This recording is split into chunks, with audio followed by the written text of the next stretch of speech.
Without realizing it, many South Africans have become lazy thinkers who simply regurgitate talking points that they heard from the comrades instead of actually pausing, thinking, and concluding on matters.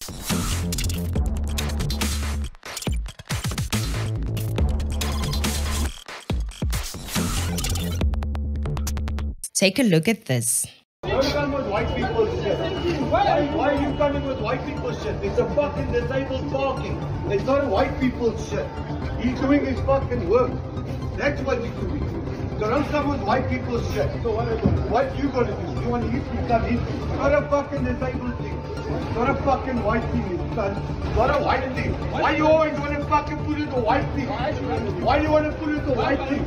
I mean, how did you rush to racism?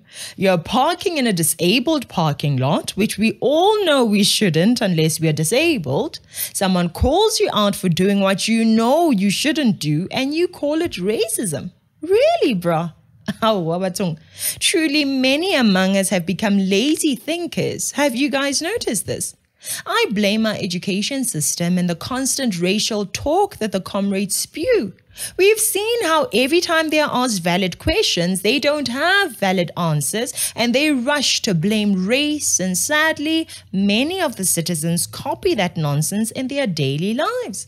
It's sad to say, but we have become a low-level thinking society. We are not a very smart nation, are we?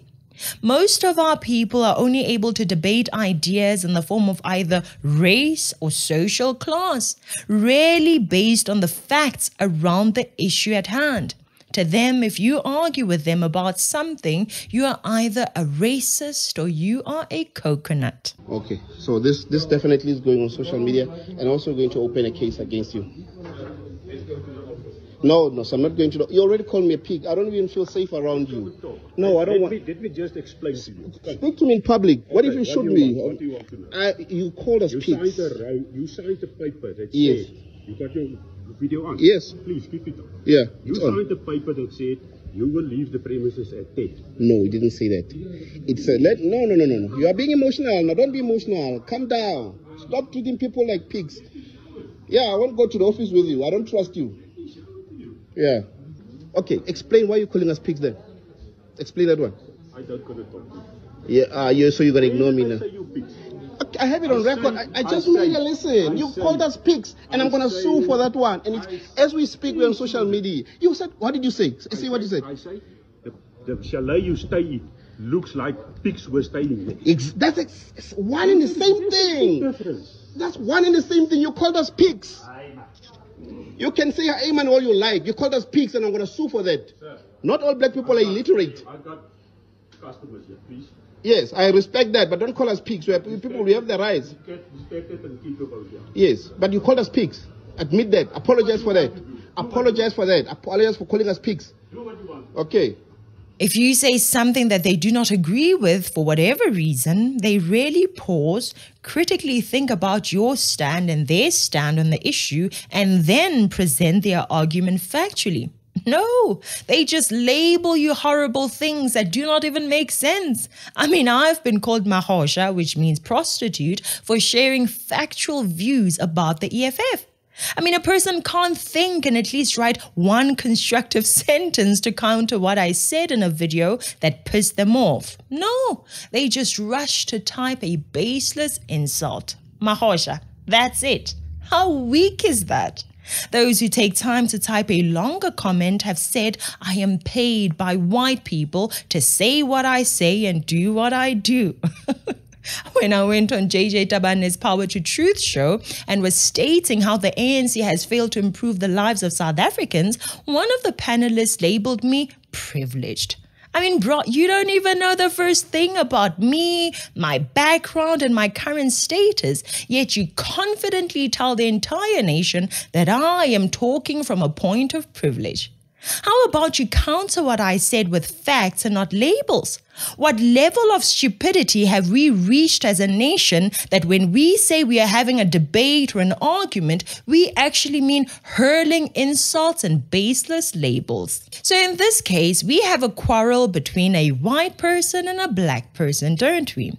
It is a quarrel about parking in a disabled parking space. But instead of the argument being about the parking space, it didn't take long before someone started mentioning race, of course. So who is wrong here? Well, take a look for yourself and let me know in the comments section. It is crazy, Shem. Don't come with white people's shit. Why are you coming with white people's shit? It's a fucking disabled parking. It's not white people's shit. He's doing his fucking work. That's what he's doing. So don't come with white people's shit. So what you gonna do? You want to eat? You come in. It's not a fucking disabled thing. It's not a fucking white thing, you cunt. It's not a white thing. Why you always want to fucking put it a white thing? Why do you want to put it a white thing? So basically, our dear brother driving the Audi over here wants to park in a parking spot meant for disabled people.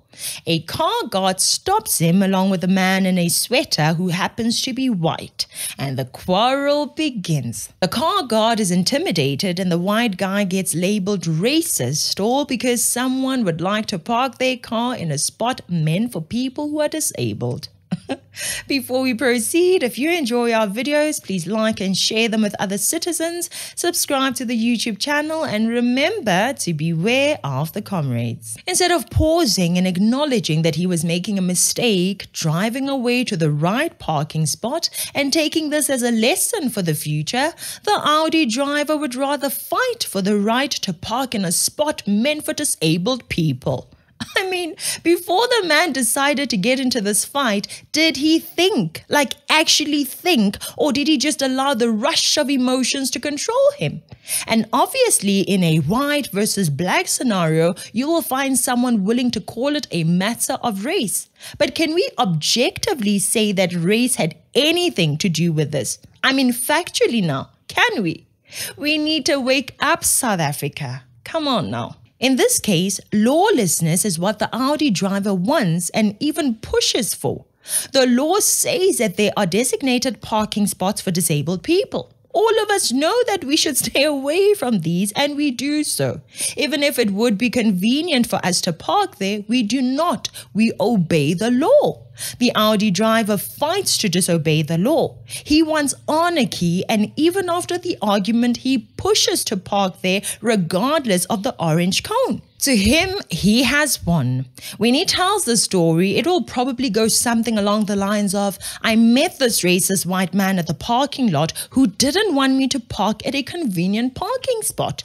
I showed him that I am not my grandfather who is scared of white people, and I got into an argument with him. He got the parking attendant to put the orange cone in the parking area to block me, but I drove and pushed that cone until I parked my Audi. I will not be controlled by racist white men.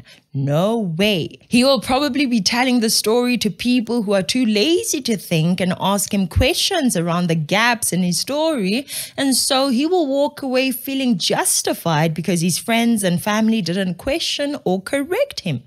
And if there is one friend or family who is a critical thinker and asks him questions, that one will be labeled. Maybe he or she will be told, you are a self-hating black. Why are you supporting a strange white man that you don't know instead of me, your fellow black brother? But I'm telling you, we need to push back on this anarchy. We need to push back on the lazy and emotional thinking and start being factual, critical thinkers that respect the laws. The future of our societies and nation depends on it. I mean, just go into Johannesburg CBD and you will find a lot of this anarchy. There are places where if you're driving in Joburg for the first time, you might have a heart attack. You might be traumatized for life. You want to see anarchy and lazy thinking? It's right there with people skipping robots, areas where taxis don't even stop, drivers parking where they shouldn't, making it difficult for others to see the way. This may have become common now, but that is anarchy. Anarchy is a virus. It spreads if people like this car guard and the white guy do not say something about it. When we see anarchy, we have to speak out to keep it down. It may cause some uncomfortable interactions, but we need to speak out to keep it down. Sadly, with how long this behavior has gone on unchecked in South Africa, we are not very good at talking, so our dear brother can even come back and use a firearm on you, delete his own brother because he has been called out. Wake up, South Africa. That is